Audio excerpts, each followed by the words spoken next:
Well, you hear this guy every Thursday with the K to the row in the 1 o'clock hour on Kara Rowe's program here on AM 800, the TKO show. He is joining us now, Bell Media tech expert Carmi Levy. He is here in the not in the flesh, but he's here with us anyway on the phone. Good morning, Carmi. What's going on?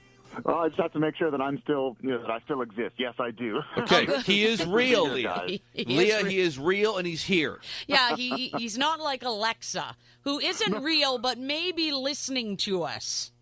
She might very well be. I've got a Google Home speaker at home, and this past Christmas, these were the hottest gifts. Amazon Echo, Google Home. Apple has since introduced the HomePod. Samsung's going to be introducing one later this year. And this is the thing that everybody wants. You talk to this smart speaker, and it talks back to you. It gives you the weather, reads you the news, reads you your email. You can send email, make phone calls. This is kind of the next big thing in computing, voice-activated computing. But like everything, it's kind of freaky. Sometimes you walk into a room, and all of a sudden it turns itself on, and suddenly, who is that talking? It kind of makes you wonder, who's listening in when this thing is plugged in? Well, it does. I have a Google Home, too, and sometimes it will just beep without me saying anything, and it's strange. And I think that's the scary thing is that we like before you plug one in, I think it's probably a decent idea to like maybe give some thought as to how these things work.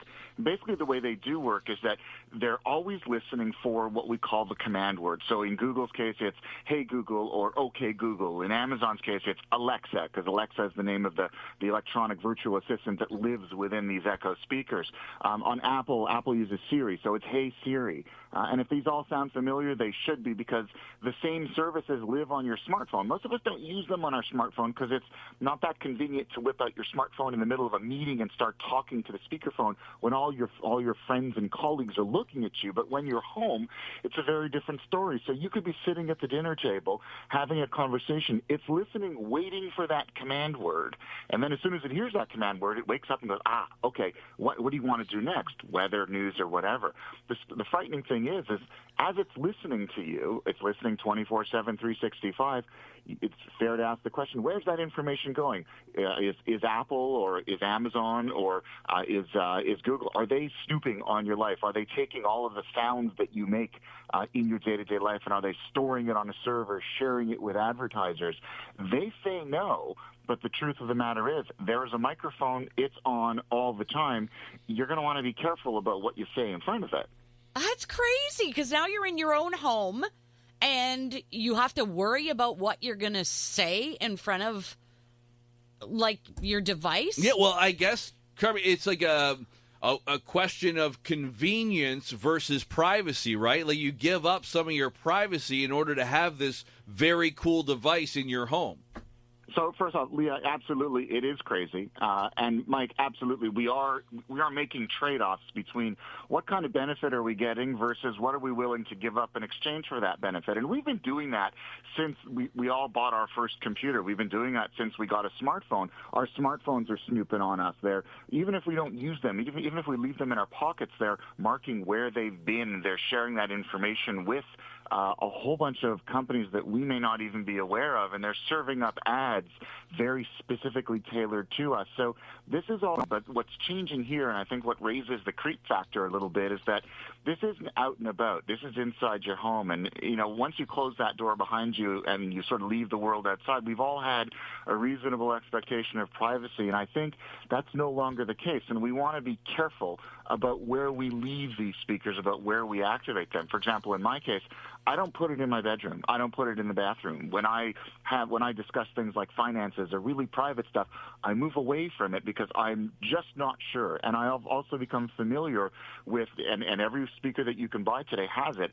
It's a switch, and you can flip the switch and it'll turn the mic off. Or if you're really afraid, you can always just pull the plug out for the few minutes that you really don't want that thing to listen in. And that's available 24/7 as well. Okay, now what about our phones, though? I have Google Assistant on my phone, and I can program that to listen for OK Google as well. Is it the same thing? Oh, and it just went off now because I said that. It's sitting right next to me.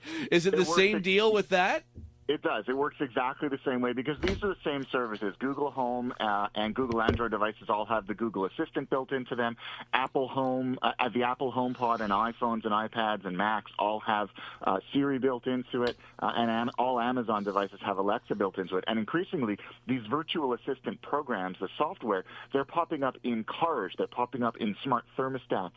They're popping up in smart light bulbs everywhere. So pretty soon, everything's going to be listening just like the computer in Star Trek. And so you're going to want to, if you've got it activated on your phone, think about whether you really use it all the time or not.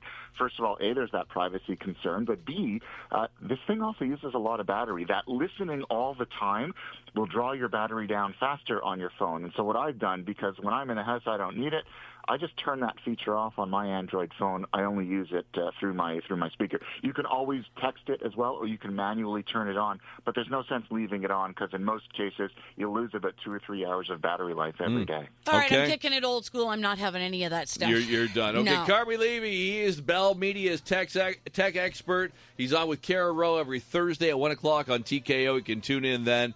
And thanks for joining us this morning. That's scary. Are you freaked? That is scary. I don't like it. I don't like it I at love all. it. Okay, Google, what's the weather today? Let's see if it answers. In Windsor today, it'll be mostly cloudy with a forecasted high of 14 and a low of 3 degrees Celsius. There you go. We don't even have to be here. You can use OK Google and do the show. Okay, bye. Okay, bye. 8:29.